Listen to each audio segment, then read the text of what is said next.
There's nothing there, Idaho. Despite their continued reassurances, Ida continued to frown into the hand mirror. Her free hand touched over her forehead, checking for any signs of her faceplant into the floor the previous evening. You're going to trip, Nemel told her. And then you're really going to have something there. Nemel held out her left hand and Ida returned the mirror. After a sound night's rest, Ida's complexion was much improved. On the other side of Ida, Fendros and Elise walked alongside one of their wagons. Dame Verilyn was on Nemel's right in her human form. An adventurer cleric was on the other side of Dame Verilyn, which made Nemel wonder if Dame Verilyn was somehow being underestimated despite the adamantite plate clearly displayed over her breast. Before they departed from East Estate, Dame Verilyn had discovered that adventurers could work as merchant guards.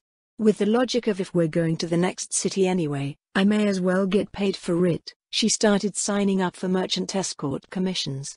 After that, she encouraged Zushiru to talk to other traveling merchants about joining the caravans she escorted. Those merchants couldn't deny the value of having an adamantite-ranked adventurer for the price of a regular merchant escort, so the caravan grew larger with every departure. Now, it was starting to feel as if a small festival hit every town and city they arrived in. The morning sun occasionally glared through the clouds as they journeyed out from Nixhaven on their way east to the territories of Niedereilen. While the mostly cloudy skies did not have the look of rain, a sharp, cold wind still cut into them from the seas to the north. Fendros, Elise and Ida drew closer to the wagon as a sudden gust whipped over them, throwing their mantles askew. Squeaks of discontent rose from the Quagoa walking behind. Master, it is cold. Yes, it is cold. We will be taken from the ground and cast into the trees. The wind wasn't that strong. As Nemel understood it, the Quagoa were a subterranean race that once contended with the dwarves under the Azalisia Mountains. According to Dame Verilyn and the Quagoa, rather than the cold, damp and dark place filled with horrors that she imagined an underground world to be, the realms below were a warm, damp and dark place filled with life and many wonders alien to those who lived on the surface.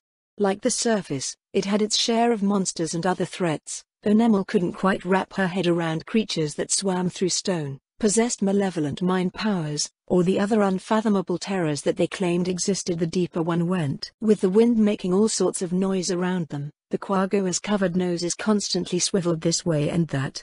Apparently, the surface world was just as unimaginable to them as their underground home was to Nemel. To the Quagoa, what Nemel considered pleasant surroundings were too open, dry, cold and bright even when wearing magic items that compensated for their day blindness. They were also terrified of trees. A half-week earlier, one had gotten a splinter in his rear from sitting on a wooden chair. He squealed and moaned and cried as if he had taken a mortal wound. Zushiru and the others could only wring their claws, which Nemel was sure could easily tear apart trees, in tearful worry until Dame Verilyn came along and pulled it out. Quagoa coats were stated to be as strong or stronger than plate mail, but it seemed that they offered no protection against wood, which resulted in their fear of trees and shrubs. This sort of aversion was the case with many creatures in the world whose natural protections were bypassed by one thing or another. Almost all that she knew of required some special material or magical enchantment or even a combination of things, but the special material being wood seemed odd to her. Then again, wood was probably rare underground, so the Quagoa were likely a tough opponent to deal with in their native environment. One of the apprentices shuffled away from the wagon, crossing behind Nemel. "Where are you going?" another asked. "It is cold even when we try to use the wagon to block the wind," the apprentice replied. "So I will go to the master's wife, where it is safer." The other Quagoa appeared to agree with his logic, shuffling over as well. They huddled closely together. "I don't get why she's Zushiru's wife." Nemel glanced down at the one nearest to her. "Should a male in possession of great fortune not have a great many wives?" the apprentice asked. "Master Shiru can provide for many children. The numbers of our clan will surely swell to greatness." Polygamy was not outlawed in the empire, but it was rare that anyone had multiple wives. It was more common that wealthy nobles, merchants and adventurers had multiple mistresses. The emperor, of course, had the imperial harem, but he hadn't yet taken an official wife despite already having many children. The only man that Nemel could recall offhand with multiple wives was Count Palatine Peshmal, who had 5, or was it more now? "Some people see it as a viable option," Nemel said, But shouldn't Zushiru's wife be a Quagga? Master Shiru has 3 wives, the apprentice held up a clawed hand. 2 ugly wives the master has taken because it makes business easier in the realms above. Such are the sacrifices a great merchant must make.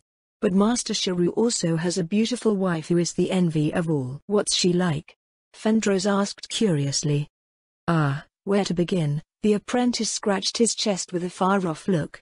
Her coat is as pure as white jade. Her eyes are like glimmering gemstones of clear turquoise. Her shape is like a stone worn smooth and encrusted by the trickle of warm, sulphurous waters.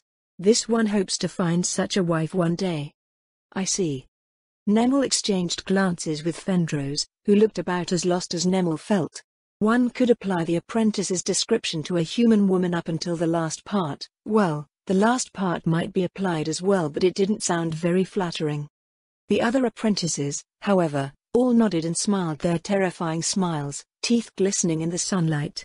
Given that Dame Verilyn was considered ugly, it seemed that Quagga's standards of beauty were too far removed from those of humans to make much sense of. Still, Nemel wondered if she would ever meet this beautiful wife. Do you think they have any kids? Elise whispered. Arg. Don't make me think about that. Nemel glanced over at Dame Verilyn. There was no way she hadn't heard that, but she did not react in any way.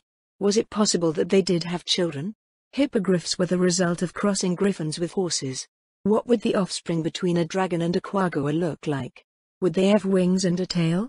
Did they hatch from eggs? Aside from the legend of the Goblin King who was said to have married a human princess, Nemel had never heard of a demi-human having kids with anything other than their own species.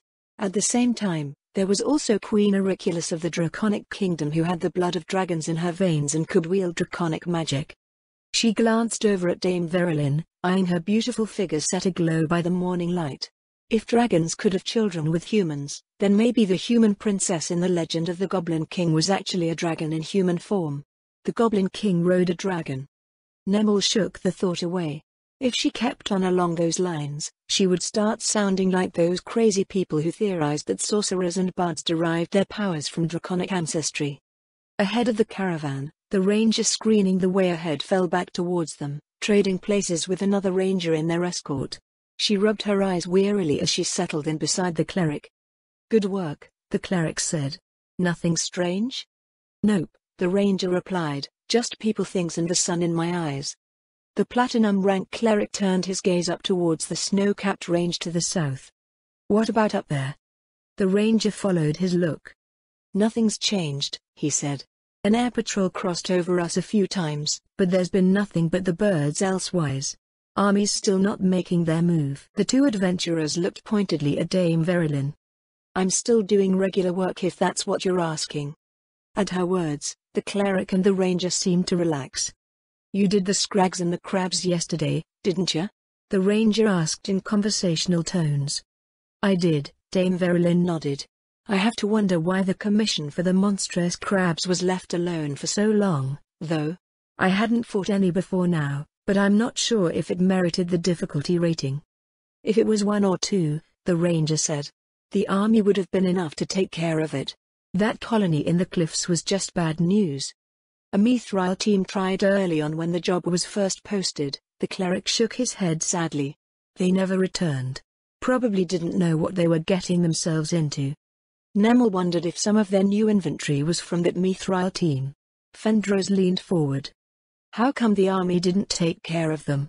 She asked. They're just crabs, right? The wizards could just fly overhead and cast spells on them. People might think that, the ranger said, but it ain't so easy. That right, officer? If the army didn't deal with them, Nemel answered, then it must have been because the conditions for engagement were poor. What was this colony like? It's a bunch of caves along the cliffs west of Nixhaven, the ranger said. Completely submerged until low tide. If anything comes by that the crabs can't reach, they just go into their hidey holes. They're filled with water so area of effect spells go off when they hit the surface. That does sound annoying, Nemel said. Regulations restrict patrols from venturing too deeply into caves, never mind flooded ones. And never mind attacking them, trying to identify targets from the air can be pretty hard. It was something she quickly learned as a member of the Imperial Air Service. Having a bird's eye view meant you could see far, but it didn't mean you could see everything. Even with a tiny bit of cover or camouflage, human eyes could easily miss those who weren't even trying to hide. Every patrol flight had dragoons to compensate for this, as they could telepathically communicate with their bonded mounts and take advantage of their exceptional senses. Sea jobs are the worst, the ranger grimaced. You're like a fish out of water out there. You go on a boat and your boat gets destroyed. You fly and everything goes underwater. If you try fighting underwater, everything does everything better than you. A lot of stuff doesn't work like you're used to. New teams that come in from elsewhere always learn the hard way, the cleric added. It's part of the problem with not having adventurers raised in the area from Copper. Mithril rank is something to be rightfully proud of, but people come in with too much confidence. They'll see jobs like that and underestimate how different it is from working on dry land. That commission was rated for orichalcum, though? It was Mithril back when that team took it, the ranger said. That was a year ago and the number of crabs went up. With how those newly arrived adventurers were, I actually wonder if it was the crabs on their own that got 'em. You mean just fighting normally on land? Yeah. Those things are harder to fight than they look. From a distance, they look and act like regular crabs. If someone gets close alone, it's over. They come at you really fast, faster than gold rank adventurers can normally run. Then they grab you up in one of those big claws of theirs and... The ranger made a snipping gesture with his fingers. Fendros, Ida and Elise made squeamish noises. You can get caught off guard too. They can be over twice as large as a man, but they can fit in the strangest places. You can just be walking over the shore and a claw comes out of a crack you never noticed and takes your foot off. Or they're sitting under the sand or pop out of the water nearby. If there's a lot of them, it gets plain messy. One of them grabs you, then three more grab you too, and they all start ripping you apart trying to get a piece for themselves. How did you fight those monsters? Elise asked. Wasn't the job for a colony of them? There were about 3 dozen larger than a human, Dame Verilyn said. Hundreds of smaller ones. I just killed them as they came. Didn't they try to grab you? How did you deal with that? Just dodge, Dame Verilyn shrugged. Or break their claws when they reach for you. The two adventurers shook their heads with helpless smiles. Heroes are just something else, the cleric said. You fight unarmed too, right? She's fast, as well, the ranger added. She knocked out those 2 jobs in a few hours. Would probably take normal orichalcum teams weeks to clean out those caves. I always thought dancers only worked as entertainers, the cleric said. I never knew they could be so powerful in combat. Even the regular bards I know are only about as tough as rogues. One good smack from a troll or an ogre and they come looking for healing, but here you are taking down entire layers of sea trolls on your own. That's because she's cheating. Humans were weak and didn't have powerful natural weapons, armor or any other pronounced physical attributes like high strength, toughness or agility. Dancers weren't like monks who used ki to strengthen their bodies. Dame Verilyn's humanoid forms appeared to retain her draconic strength, so maybe it was common for dancers of races with strong physical advantages to engage in a similar form of combat. For humans, however, it seemed next to impossible. The Imperial Army had bards sprinkled across their divisions, but, as the cleric mentioned, they couldn't last long on the front lines. Most of them performed support roles in the camps, helping with the recovery of the wounded and boosting morale. Bards could, of course, become strong, but strong people were rare in general. In the Empire, bards were few and mostly worked in civilian vocations. The last strong bard who served in the Imperial Army was Duchess Gushmund, who retired around 2 generations ago. Their conversation drifted from Dame Verilyn's work to the Sorceress Kingdom's Adventurer Guild. Having heard it all before, Nemel turned to talk to Fendros and the others. Are you doing okay, Ida? Nemel asked. I'm fine now. A bit tired, but fine. The work that she wants me to do at the merchant stand won't be a problem, either. It's better than being sold to Carnassus. Being sold to Carnassus could mean several things. One could sell slaves as livestock to be slaughtered as food, though that was unlikely given she was being sold to shore up her family's dwindling finances, and meat cost as much as, well, meat. If they were lucky, noble women being sold as slaves might be purchased to serve as clerks or overseers. It was more likely that they would be purchased for an establishment in a pleasure district due to the unique beauty that came with being a noble. If they were purchased for their skills by a human, then they would still be used for their master's pleasure in addition to everything else. Unlike the Baharuth Empire, slaves in Carnassus had no rights to speak of and were completely at the mercy of their masters. This being the case, slaves were more expensive, especially if they were educated, young noble women who could cast magic. The high price she would command was probably the reason why Ida had been sold to merchants from Carnassus in the first place. The empire was supposed to apply legal rights to any citizens sold as slaves within its borders. With the attainted, however, everyone just looked the other way. Even young children could be taken away in broad daylight.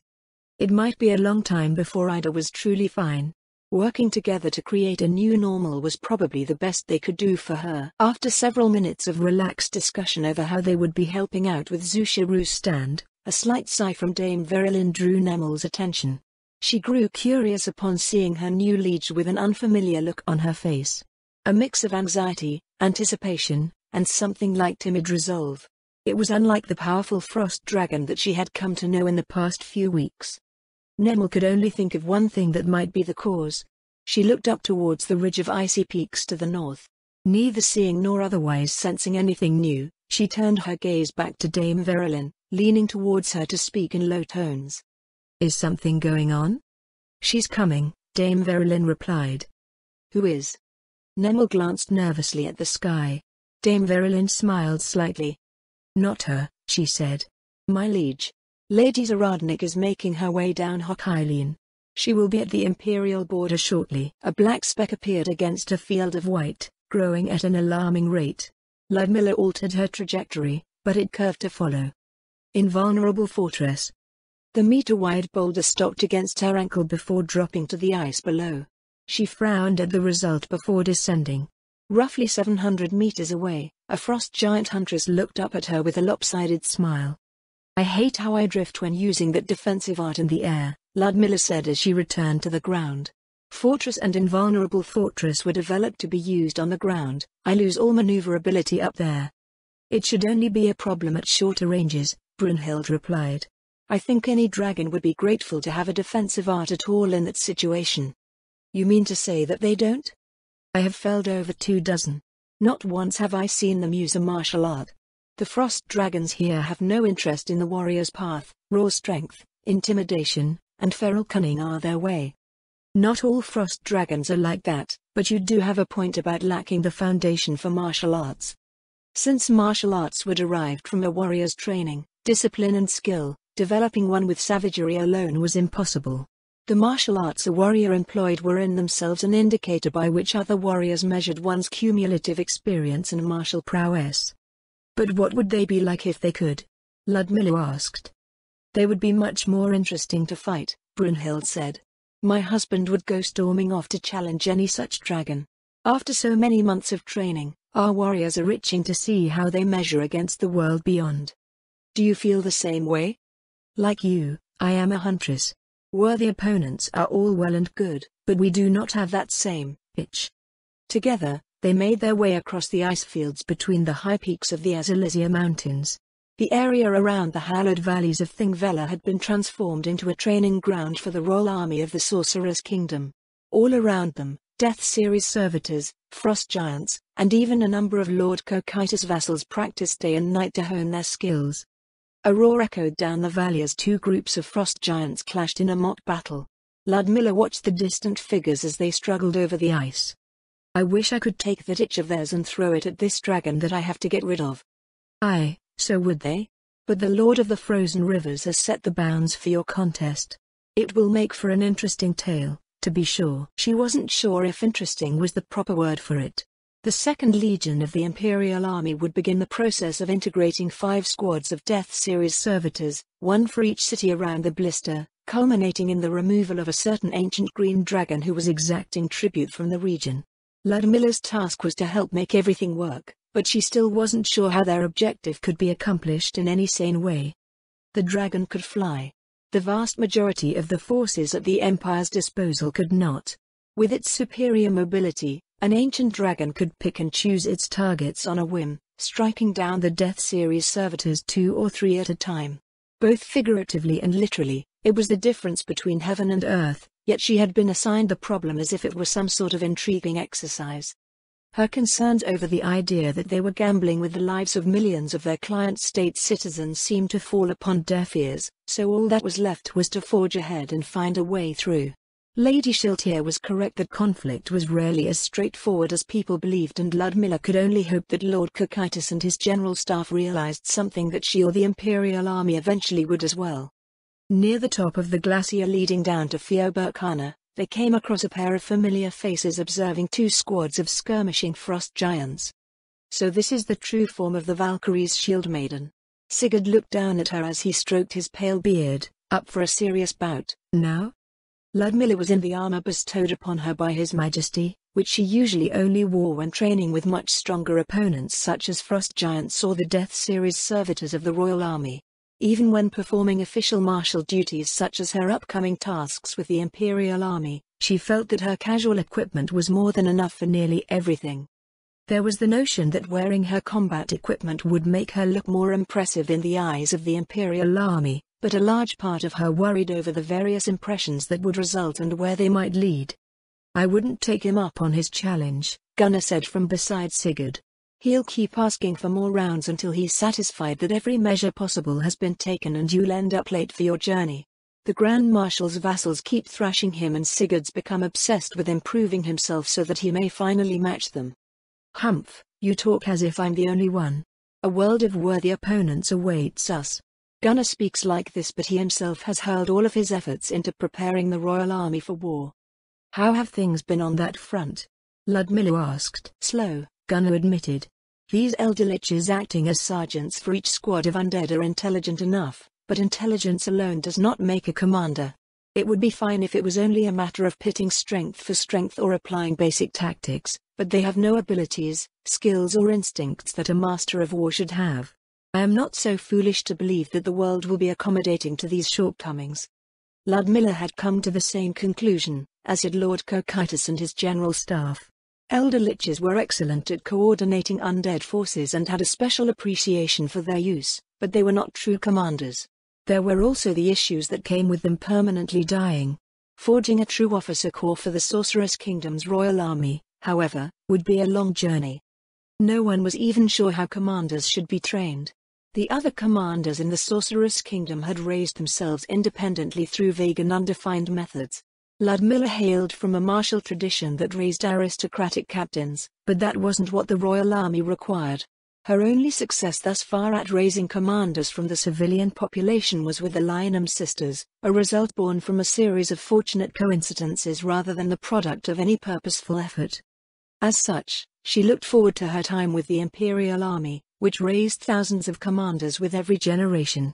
Many of their best were reportedly from the ranks of the Empire's martial nobility, but, at the same time, they also had successful commanders from civilian backgrounds. Since the foundations of the Imperial Army seemed similar to her own, Ludmilla thought it a promising avenue through which to learn how a professional military built and organized itself.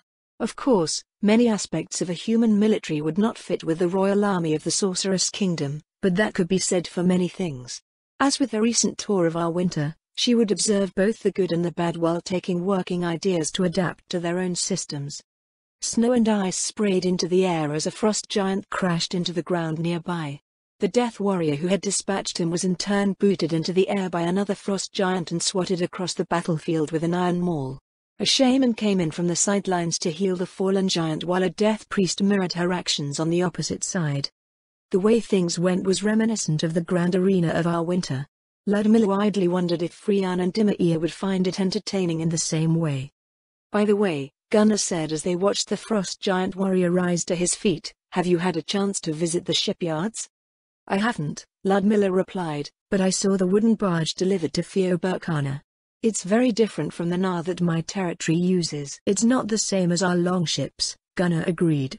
"The barges are simple enough that our new shipwrights were able to build them according to Countess Corlin's specifications, so I suppose it made for good practice.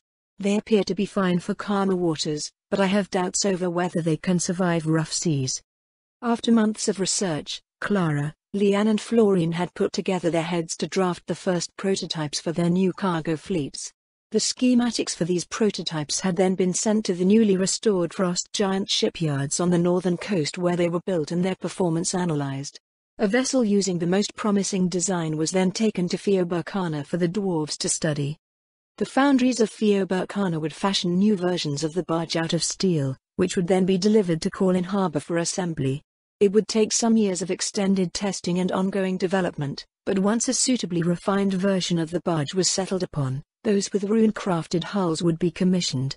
As with Leanne's new machinery, they would be immune to rust and the wear and tear that came with everyday use. Ludmilla had pointed out some flaws with the designs, such as lack of defensive measures and how they might be destroyed or at least rendered inoperable, but her friends chased her away, saying that civilian cargo vessels didn't need armor, allocations for military personnel, or siege weaponry. Logistical efficiency was the name of the game, and, admittedly, the ships wouldn't be entirely defenseless as they were to be operated by undead crews. "You've started constructing ships of your own?" "We have," Gunnar nodded, "but building warships suited for frost giants is a long process. It will take at least until next autumn before the first set is ready for sea trials. Then we must learn how to sail again as our ancestors did. It's embarrassing to think that you're probably better at operating a longship than a frost giant." "The basics aren't difficult," Ludmilla said. "The Death Warrior captaining mine now was able to manage with his skeleton crew after less than a week of practice." "So even the undead are better at sailing than we are," Sigurd grumbled. "Great." Ludmilla parted ways with the frost giants, activating her Frostburn Phoenix hairpin. Skimming over the glacier as she rapidly descended towards Feoburkana, she switched to her casual equipment along the way. In a space along the Dwarven Highway outside the city, she found Lord Cocytus inspecting the undead contingent readied for delivery to the Baharuth Empire. He occasionally stopped to fuss over one thing or the other. Ludmilla greeted him as she alighted on the rocky ground nearby. "Grand Marshal." She couldn't help but smile at his brusque reply. Others might see him as a cold individual and pale at his stern mannerisms, but they gave Ludmilla a sense of familiar warmth. Falling into step behind him, she quietly followed as he continued to make his way along the ranks of Death Series servitors. Each was what the Royal Army tentatively labeled a cavalry squad. 12 Death Cavaliers made up the bulk of each. Unlike the Death Cavaliers employed by the Royal Army, they did not ride solitas but the bonded undead mounts unique to each Death Cavalier. Additionally, there were 2 Death Knights and 2 Death Warriors to be stationed for the defense of each city. In place of the Elder Lich Sergeants that usually led the Royal Army's Death Series squads were Death Priests who would serve to maintain the condition of their respective units.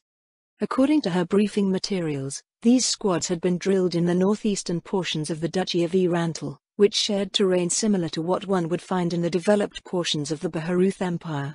As they were slated to serve in conditions ideally suited to them, the Royal Army projected few difficulties in their daily operations. On paper, at any rate. The details of how they would be used by the Empire would be determined by the leadership of the Imperial Army. This mostly made sense, it was their country, after all, but Ludmilla's recent experiences in the Empire left room for doubt as to how well they would be received and integrated. While unlikely, given that the Empire had discharged 20,000 soldiers to accommodate the change, she hoped that they would not be hidden away and left to collect dust somewhere.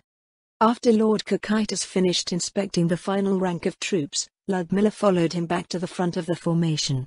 He gestured to a tacked-up solita. "Your mount." "Thank you, Your Excellency." Ludmilla placed a foot in a stirrup. "Were there any updates to my orders or new information relevant to them?" "None." "I see." She mounted the solita and adjusted herself in the saddle. After she drew her mantle about herself, Lord Cocytus spoke. "Your concerns, valid. Catastrophe is possible. Failure, to be avoided. Then should we not dispatch forces appropriate for dealing with this ancient dragon?" "No. This is preparation. For the future. Our allies, if attacked, have these forces. Their use must be mastered." The forces of the Sorceress Kingdom were unmatched to Ludmilla's knowledge, yet, at the same time, she understood that they were neither omniscient nor omnipresent. She recognized the lease of the Death Series servitors to the Empire for what it was, a force positioned to blunt powerful attacks.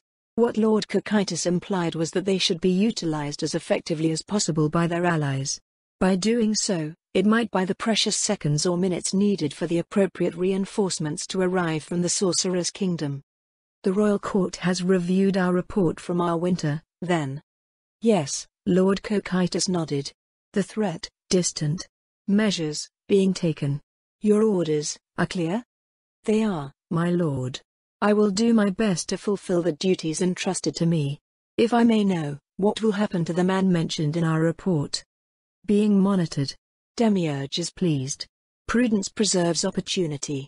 Now, go, your results, anticipated. Ludmilla turned her attention to the ranks of undead.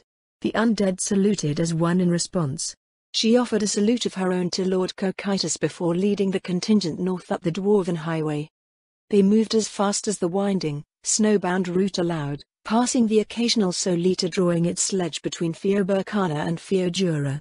Upon reaching Fiojura an hour later, their pace slowed further as sledges drawn by Solitas were replaced by wagons drawn by draft animals that carefully negotiated the steep mountain roads. Eventually, Ludmilla dismounted to fly over the valley alongside the highway, looking ahead for hazards and traffic around the bends in the road so they could advance at a less cautious rate. As time went on, she occasionally tested her bow skills against the column. Loosing arrows while flying was something Ludmilla had practiced since returning from the Katza Plains, but it still wasn't something she was very proficient at.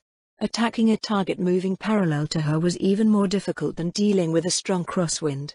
Her range felt drastically reduced when loosing arrows ahead, except it was actually increased, while the opposite was true of sending arrows behind her.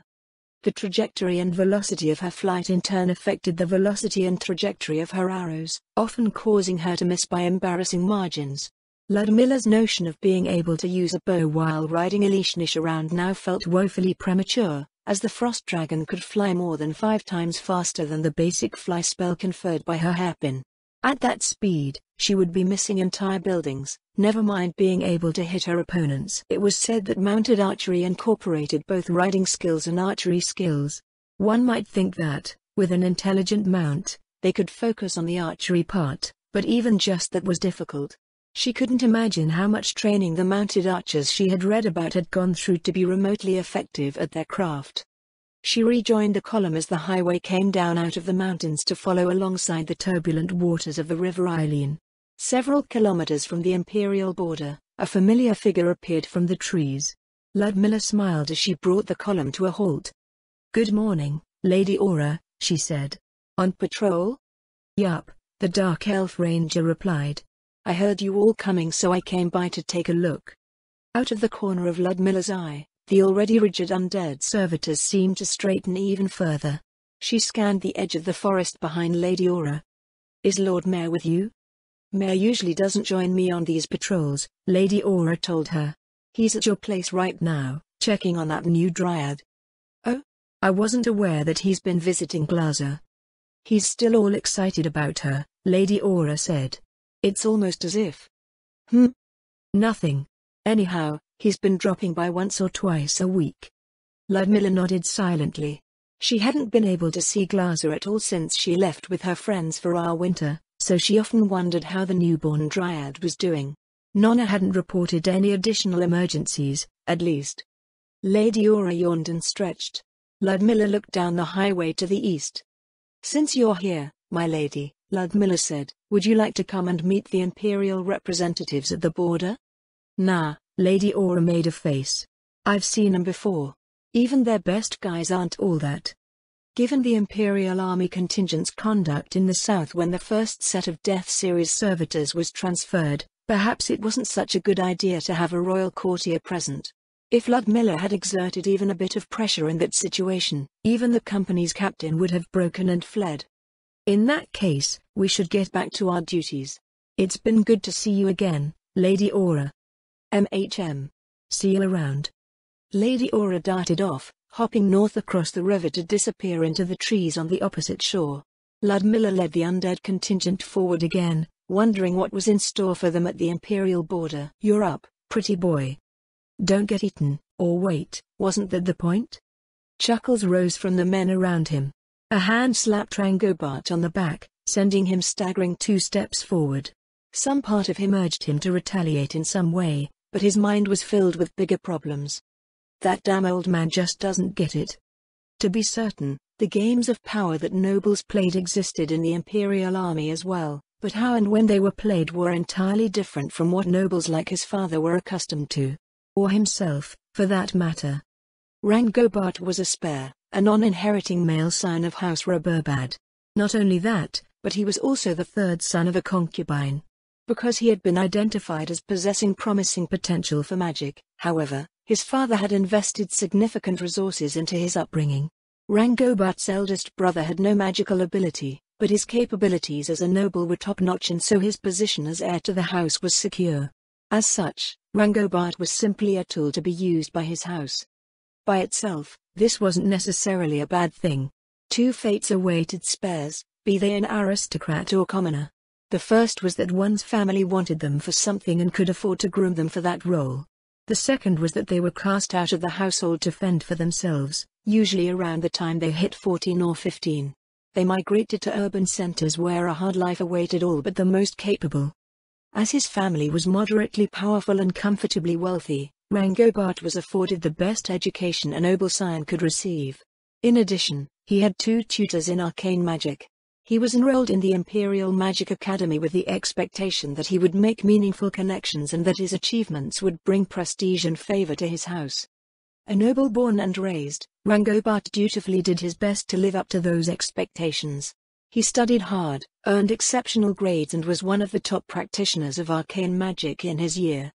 Beyond his coursework, life in the Imperial Magic Academy was an exercise in the application of aristocratic power, and he believed that he acquitted himself well in its use. Rangobart strengthened ties with House Reburbad's allies and worked to make promising new ones. He even went out of his way to form connections with those of little practical merit. Of course, he also used his influence to ensure that a measure of respect was instilled into those who acted inappropriately towards him and undermined the position of his family. In all, he thought his school life to be a positive experience, save for encounters with the occasional commoner who stuck their nose into his business either out of naive idealism or an idiotic sense of self-righteousness that they tried to impose on everyone around them. Since he was not inheriting, Rangobart had many opportunities made available to him as one of the top students in the academy. Nearly all of the ministries attempted to recruit him, including the Imperial Ministry of Magic. It was the promotional examination, however, that clinched his decision to join the Imperial Army. The Imperial Magic Academy incorporated familiarization with the military in their students' coursework, as well as promoting the image of the Imperial Army through various other means. This was all well and good, but it had never really affected him, as his father labeled much of the Academy's curriculum as an overt attempt to brainwash the young and impressionable future elites of the Baharuth Empire. After observing the patrol he was attached to for the promotional examination at work and hearing their side of things, however, many things came together and he grew to respect the Imperial Knights for their crucial role in maintaining order and security. Not only that, but life as a member of the Imperial Army was decidedly more exciting than the dreary life of a bureaucratic functionary or arcane researcher that awaited most Academy graduates who did not inherit their families' titles. Upon learning of his interest in the army, his ever-ambitious father urged him forward, and that was when his troubles began. From an outsider's perspective, advancement in the Imperial Army seemed like a straightforward affair. Unlike the commoners who enlisted through mass recruiting efforts in the cities and towns of the Empire, students of the Imperial Magic Academy became students of the Imperial Military Academy, the university that trained officers for the Empire's armed forces. They were assigned a practicum based on the branch of the military they joined, combining their ongoing studies with field experience. Junior officers who completed their training received an honorary knighthood. Rank-and-file soldiers who showed their quality could also climb the ranks. Exceptional knights could then go on to earn more honors, including monetary awards and other distinctions. If one's achievements were great enough, they could gain noble titles. Even if this did not happen, soldiers who fulfilled full terms of service were allotted lands to serve as a retirement pension. With Rangobart's talents in mind, his father saw the opportunities for what they were and spared no expense to promote his endeavors. He sent money, pulled strings in an effort to position him ideally, and occasionally sent letters urging him to rise through the ranks and become a great general. Except it didn't work that way. Wizards not being commanders aside, The culture of the Imperial Army wasn't the same as the culture of civilians that his father assumed it to be. It was the establishment of the martial nobility, steeped in over 6 generations of tradition forged in fire and tempered by blood. A place where born warriors were turned into real men. Being a noble didn't make anything easier, it made it harder. Rangobart was lumped into a group that he swore were born in the saddle, grew up wrestling owlbears, and subsisted on a diet of raw meat and iron nails. The scions of the martial nobility were the group that no one messed with in the Imperial Magic Academy, and, after witnessing them in their element, he had to agree that it was the wisest course of action. There was no such thing as failing upwards, no way to buy your way up the ranks. If you managed to get yourself seen, you had better be damn ready to prove your worth. If you were found lacking, then the gods have mercy on your wretched soul. In a profession where one stood shoulder to shoulder with those who entrusted their lives to one another, being seen as someone who pretended to skill and ability was the next closest thing to being dishonorably discharged. Or perhaps it was worse. As a noble from the city, this difference in culture was initially a shock. Over the weeks and months, however, his respect for the Imperial Knights only grew. A man's worth was measured by their personal merits, what they offered to their comrades in arms. Though Rangobart's father had pulled strings to get him assigned to the 2nd Legion, Rangobart was confident that he could measure up. Unfortunately, his father's continued efforts were undermining Rangobart's own. It took 2 months to convince his company captain that his father's contributions were unasked for. He received a measure of relief when it appeared that the stern man finally believed him, and then his brother came from Winter to personally convince the division commander to assign Rangobart as an attaché to the Sorceress Kingdom's liaison officer.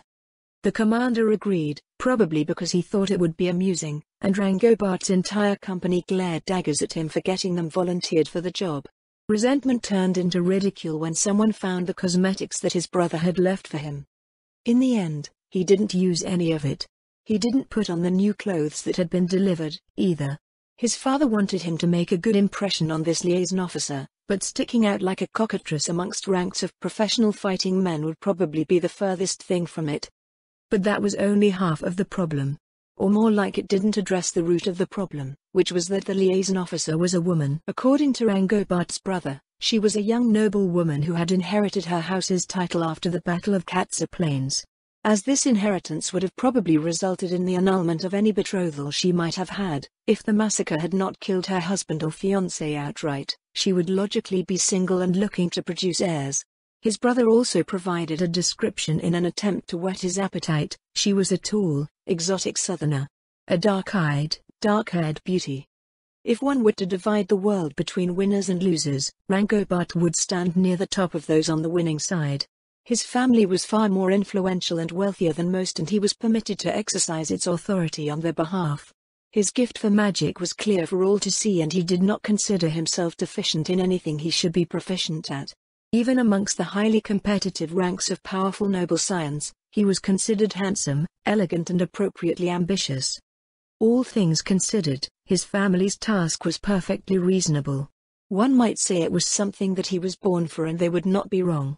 Except now he wanted to focus on his career as a soldier and build something of his own. A younger Rangobart would have probably decried this foolishness, to deploy every tool at his disposal and seize the opportunity of a lifetime. Part of him still thought that way, but his stubborn pride as a man wouldn't let him abandon his ambitions. He sighed as he reviewed the course of his life. From spare to useful, spare to student to soldier in training, to a potential connection to the unfathomable Sorceress Kingdom as a consort to one of its nobles. Considering where she came from, he supposed that he should just be thankful that she wasn't undead. Here we go. Rangobart looked up from his thoughts as one of the company's rangers sounded the alert. He peered west up the dwarven highway. A half-minute later, he finally spotted a blotch of vermilion in the distance.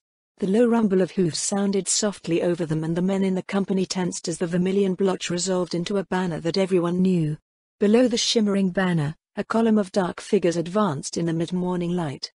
Hairs rose on the back of Rangobart's neck as a wave of trepidation rolled over him. Audible swallows sounded from the ranks behind. As the column grew closer, horses whinnied and gauntlets creaked as they tightened around spears. Tap, tap, tap, tap, tap, tap, tap, tap, tap. He wasn't sure what it was at first, but realization quickly came upon him. It was the sound of Imperial heavy infantry quaking in their armor. This is bad. They had been there. All of them. Rangobart aside, these men had all been present at the Battle of Katza Plains. They were there when the Sorcerer King's forces spewed forth from the void. They were there to witness the horrifying, one-sided massacre of hundreds of thousands of men. They had seen it all. That was nearly a year ago. Their fear remained. What came wasn't something humans were meant to face. Fingernails digging into his palms, Rangobart glanced sidelong at the captain. The man faced forward, bearing a grim expression. When the undead column came within 50 meters, he sneered. Attention. Rangobart's head snapped forward and he straightened where he stood. The crisp command blew the cloud of fear away and 100 pairs of boots sounded over the gravel. Present, arms. The sound of spears and blades being presented filled the air behind him. Rangobart raised his right hand over his chest in a crisp salute. Despite the power of the captain's command still flowing through him, he blinked in surprise when he finally registered the person riding at the head of the column. From a skeletal horse wreathed in fog that glowed with sickly green light, a young woman dismounted. Over a pure white blouse, she wore the short, forest green coat of what appeared to be a militant equestrian outfit. A silken mantle flowed out behind her as she came forward. Rather than breeches, the outfit had a matching open-fronted outer skirt over a pleated mini-skirt that hung above her knees. Thigh-high white stockings rose out of black boots that gleamed in the morning light. She wore her long, chestnut hair in low chignon fixed by what appeared to be a feather fashioned from blue crystal ice. A sharp-eyed gaze that matched the color of her hair swept across them as she approached. Her tall figure clearly displayed the disciplined, yet elegant poise that could only be achieved by one raised as a noble from birth. His brother's description was accurate, yet woefully inadequate. This was no simpering beauty, no grieving, lonely widow. Everything about her radiated confidence, authority and power. The captain greeted her as she came to a stop before them. "Welcome to the Baharuth Empire, Baroness Saradnik. Captain Germond of the 2nd Legion. These are the men of the 1st Division's 5th Company." "Thank you for your welcome, Captain Germond," the Baroness replied. "Please, be at ease." "At ease, men." Rangobart came out of his salute. Baroness Saradnik sent a pointed gaze in his direction. The captain cleared his throat. "This is Rangobart Ekwaera Burbad, a junior mage officer. He's been assigned as your attaché for the duration of the operation." "A liaison officer for a liaison officer?" The young noblewoman's lips turned up slightly. "I must thank General Carbane for his consideration. It is a pleasure to make your acquaintance, Officer Aburbad." "Likewise, my lady." Rangobart lowered his head in a bow. "I look forward to working with you." Lady Zaradnik reached into a large pouch resting over her right hip. She somehow produced a clipboard out of it, so Rangobart could only assume that it was a magical container. She presented it to the captain with a silk-clad hand.